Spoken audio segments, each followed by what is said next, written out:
c'est Outdoorsy Dimanche et bienvenue sur la chaîne de l'Outdoor pour tous, toutes sans aucun filtre. Dans cette vidéo, je vais en particulier vous parler d'un sujet grave. Il y a 2 mois maintenant, mon binôme et moi-même avons vécu un très grave accident de montagne. Lui, c'était la victime qui a survécu, moi le témoin. Donc cette vidéo, c'est aussi un moyen de rendre hommage aux équipes de secours et sensibiliser sur la sécurité en montagne. Alors, du coup, comment ça se passe une opération de sauvetage en montagne? Et avant de vous relater le sauvetage, je vais parler du début de la journée et de la randonnée qu'on faisait avant dans un site très joli. En fait, un site classé au patrimoine mondial de l'UNESCO. Je vous raconte tout ça, de la rando à l'hélico.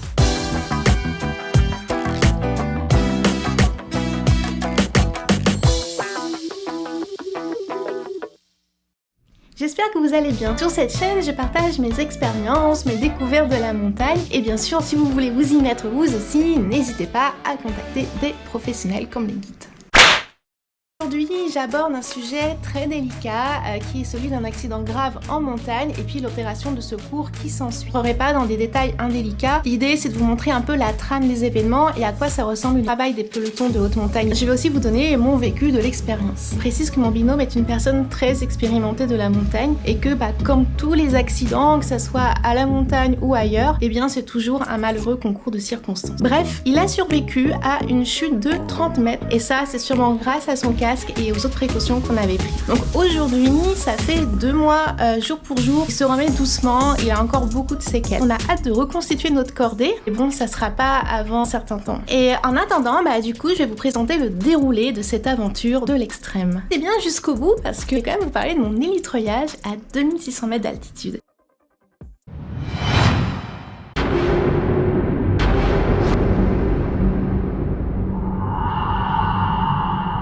L'accident a eu lieu sur un terrain très vertical et extrêmement friable. Alors, que faisions-nous? Où étions-nous? Nous étions partis en entraînement pour la saison d'alpinisme dans les Dolomites. Une montagne faite dans un type de calcaire particulier, au nord-est de l'Italie, dans un magnifique site classé au patrimoine mondial de l'UNESCO, les Trecime di Lavaredo. Ciao, siamo in Italia oggi in Dolomiti. Je suis au point de départ pour monter au Trecime di Lavaredo, fare la salita della Cima Grande. Marche d'approche qui devait donc durer une petite heure. Finalement, vient de se transformer en une longue marche d'approche puisque la route sur laquelle je me trouve en ce moment est fermée. Donc, on vient de rajouter 6 km à l'itinéraire. Donc là, je suis en train de marcher sur la route pour aller au pied des Trecime. Et voilà, je vais devoir tourner. Et je vais suivre, je pense, Rifugio Olonzo, qui était censé être le point de départ officiel. Donc il y a une randonnée qui mène. C'est donc parti pour quelques heures de rando surprise afin de rejoindre notre point de départ initial. Il fait super chaud. Là, je vais traverser un dénivelé.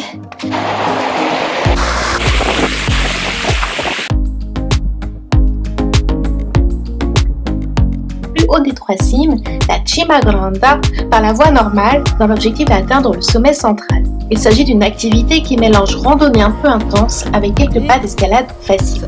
Elle se fait en chaussures d'alpinisme normales et théoriquement sans besoin de matériel particulier. Cima Granda, elle est à 2999 mètres d'altitude, 3000. Et l'ascension de la Cima Granda elle-même va commencer à 2500 mètres. Je suis en train d'arriver au refuge, qui est situé à 2333 mètres d'altitude. Boire un peu d'eau et là c'est reparti.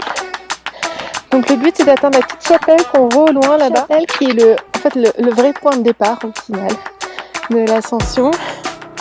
Et ça, c'est les Trecime. La rando d'approche continue. La marche est de plus en plus raide. Je suis en train de galérer dans la moraine avec toutes ces petites pierres qui glissent. Au loin, je sais pas si on arrivera à voir. Il y a 2 personnes qui sont en train de grimper la face nord. Même 3 personnes, il y en a une un peu plus haut. Donc eux, ils le font en escalade, en vraie escalade. J'en vois un 4e. Plus je regarde, plus j'en vois. Il y en a 4. Après une très jolie randonnée, nous sommes arrivés au pied de la plus haute cime. Malheureusement, celle-ci n'était pas totalement en condition. Un énorme névé de neige un peu chaude et collante nous y attendait. C'est un peu la mauvaise surprise, on était censé continuer de marcher là. Mais en fait, si on regarde la neige, elle est en train de fondre, donc elle tient pas. Et voilà, donc c'est un peu dangereux. Après discussion, nous avons décidé que le traversée était peut-être un peu risqué. J'ai un plan un peu foireux. Je me dis qu'on peut peut-être monter là, escalader un peu la roche et essayer de réatteindre la fin du couloir. Du coup, là je me suis posée au pied de l'endroit à gravir et je vais m'équiper pour pouvoir commencer à faire un petit peu d'escalade et voir si ça peut rejoindre l'endroit où j'étais censée aller initialement. Dans mon sac, on voit que j'ai une petite polaire. Là, j'ai mon casque.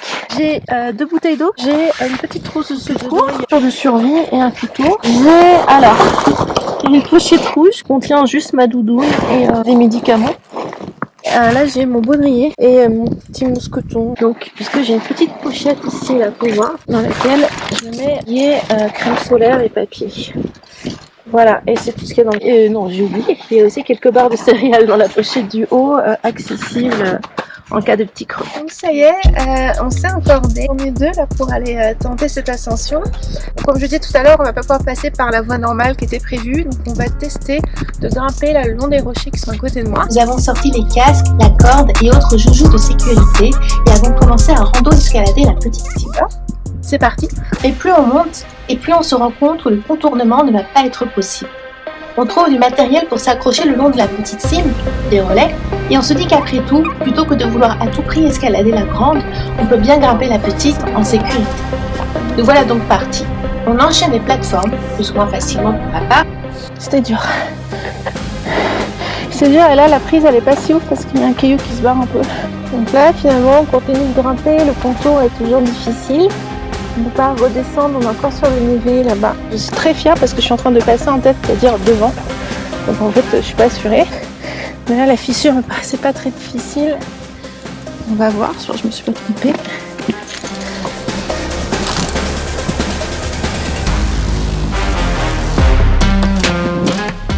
Mini pause.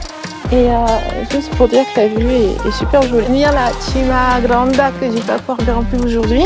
Binôme lead naturellement la cordée. À un moment, il part explorer en hauteur sur une portion un peu plus verticale. Tout se passe bien. Il commence à être très haut et là d'un coup, une prise trop friable qui a lâché sous ses pieds. J'essaye d'enrayer sa chute avec la corde, mais en vain. Il vient s'écraser sur une plateforme beaucoup plus bas que moi et je ne le vois plus. En panique, je crie son nom, mais il ne répond pas. Je le préviens de mes manips au cas où, et sans cesser de lui parler, je me désencorde, je me dévache du mur et j'entreprends de désescalader en catastrophe pour venir à son niveau. Il est inconscient et respire difficile.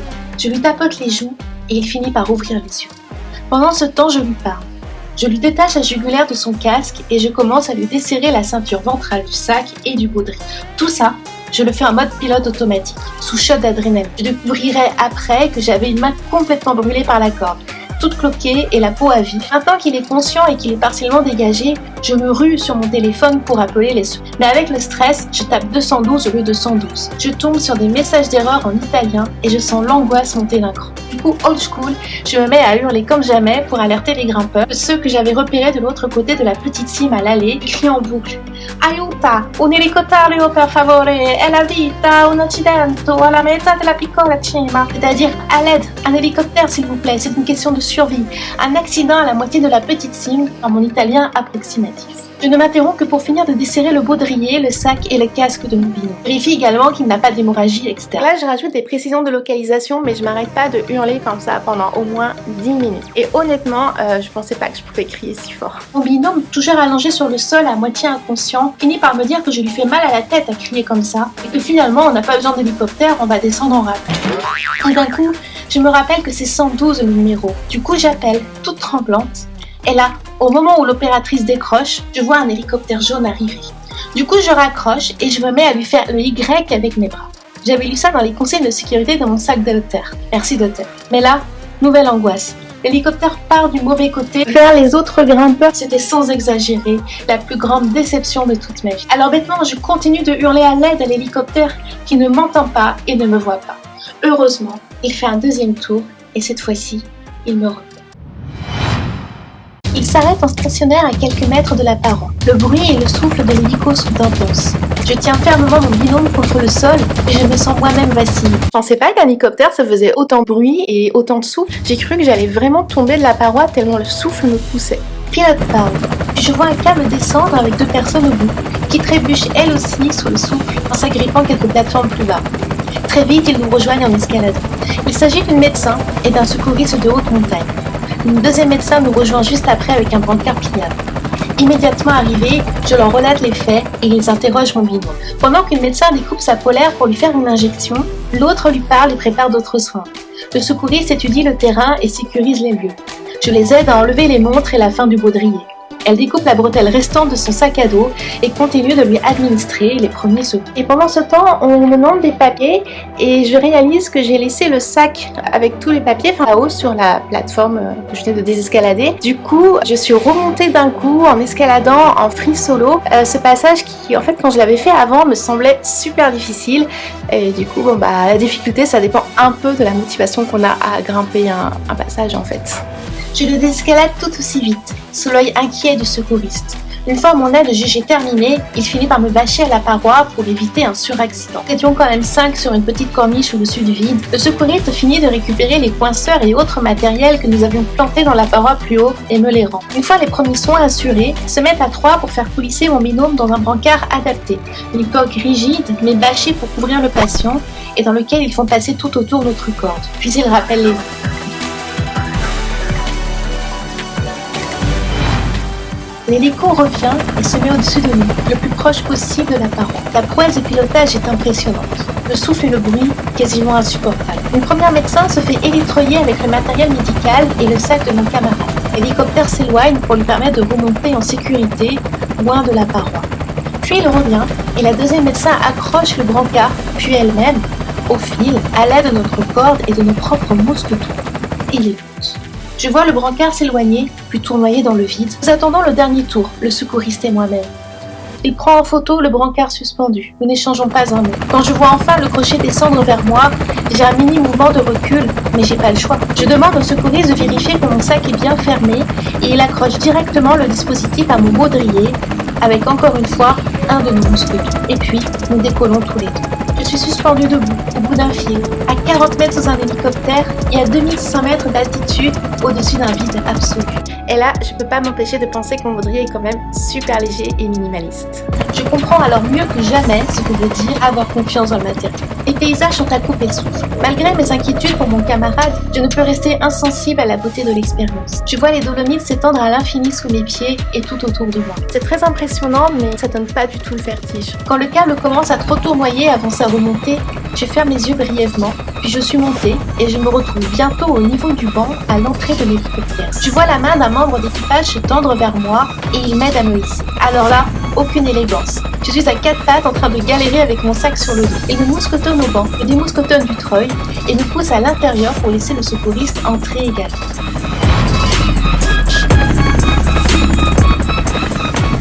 Le secouriste me pousse à son tour au fond de l'hélico et me mousquetonne à un siège.